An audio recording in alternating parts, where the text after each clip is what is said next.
When I bought my little blue house on Maplewood Lane, I thought I'd found peace, the kind of peace that smells like freshly cut grass, sounds like birds in the morning, and feels like a long exhale after years of chaos. But peace, as I learned, doesn't last long when your neighborhood is ruled by an HOA and by one woman named Karen Beaumont. Karen wasn't just any HOA president, she was the self-appointed queen of the cul-de-sac. She had that kind of permanent frown that could curdle milk and a walk that screamed authority she didn't actually have. I'd only been living there for 2 weeks when I first saw her marching across my yard, clipboard in hand, measuring tape dangling from her wrist like a badge of office.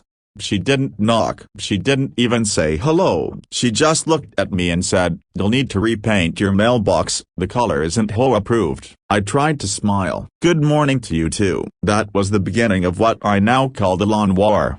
Every morning, Karen and her band of HOA loyalists, mostly retired neighbors with too much time and too little joy, would stroll through the neighborhood inspecting lawns. But Karen had a particular obsession with mine. Why? Because my house bordered the small path leading to the community park, and rather than walk the extra 30 feet around, she and her friends liked to cut across my lawn. At first, I let it go. I told myself it wasn't worth the fight, but after I'd spent an entire weekend resodding and landscaping, adding a small flower bed and a new sprinkler system, I came home to find a muddy trail cutting straight through the middle of it. Footprints, heel marks, broken tulips, and right in the middle of the mess was a note on HOA stationery. Greater than "Please remove your flower bed. It's obstructing the community walking route. A Karen B. HOA president." That was it. My patience snapped like a twig. The next morning, I walked out as Karen was parading through with her clipboard again. "Morning, Karen," I said, forcing a calm smile. "You and the crew have been using my lawn as a shortcut again. I'd appreciate it if you'd stop." Her lips pursed. "This path has been used by residents for years, long before you moved in. It's technically community access. Actually, it's on my property line," I replied, showing her the boundary survey I'd pulled from the county records. "It's private," she sniffed. "The HOA has decided it's a shared path." "That's not how property law works." She gave me that condescending look that people give when they're used to winning every argument through sheer persistence. "You can file a complaint if you want, but it won't change anything." She turned to walk away across my lawn again. That was the moment I decided, "Fine, Karen, you win the battle, but I'll win the war."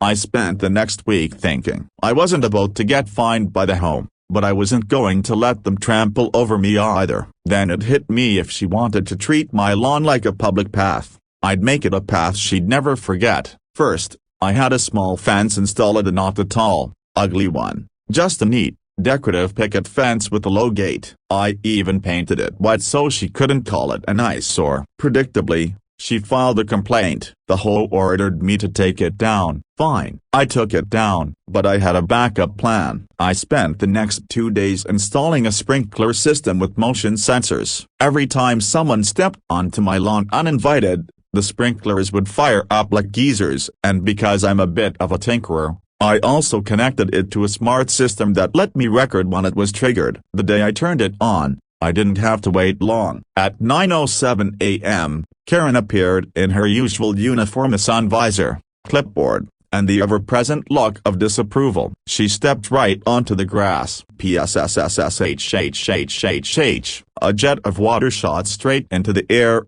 soaking her from head to toe. She screamed. The sprinklers chased her across the lawn like some kind of watery security guard. Her clipboard flapped in the air as she ran for cover, shrieking about harassment and lawsuits. I stood on my porch, pretending to be confused. "Oh no, Karen." I had no idea they'd go off automatically. "They're motion activated for deer, you know." She glared at me, drenched and furious. This isn't over. What it was. Word spread through the neighborhood faster than gossip at a bake sale. By the next morning, not a single soul dared to step on my lawn. In fact, people started walking around my property entirely. Even the HOA patrols began crossing the street when they got close. Of course, Karen tried to fine me for aggressive landscaping, but when I produced the maintenance receipts and photos showing it was standard irrigation equipment, the board couldn't touch me. She lost that round. But what happened next was something I didn't expect.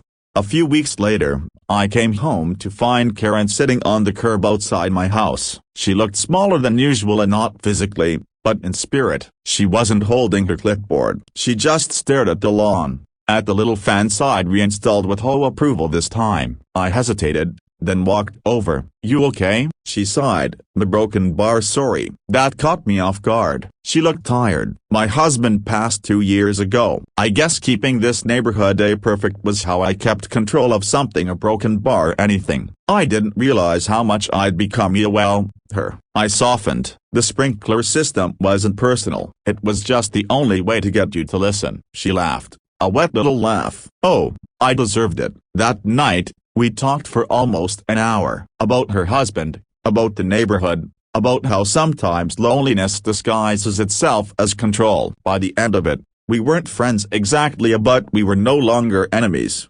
A few months later, the HOA elections came around. Karen didn't run again. Instead, she nominated me to take her place. I declined, but I did suggest a few changes to the rule, simpler ones, less intrusive. To my surprise, Karen supported every one of them. Now, when I look out at my lawn, it's not just grass and flowers I see. It's peace, the kind of peace you fight for, not with anger, but with cleverness and a little heart. And as for Karen, every now and then, she walks around the sidewalk in front of my house, gives a wave, and says, "Nice lawn, James." And I wave back, thinking about how a petty war turned into something unexpectedly human. Because sometimes, the best revenge isn't humiliation, it's transformation. And that, as Karen learned, is a surprise you never forget.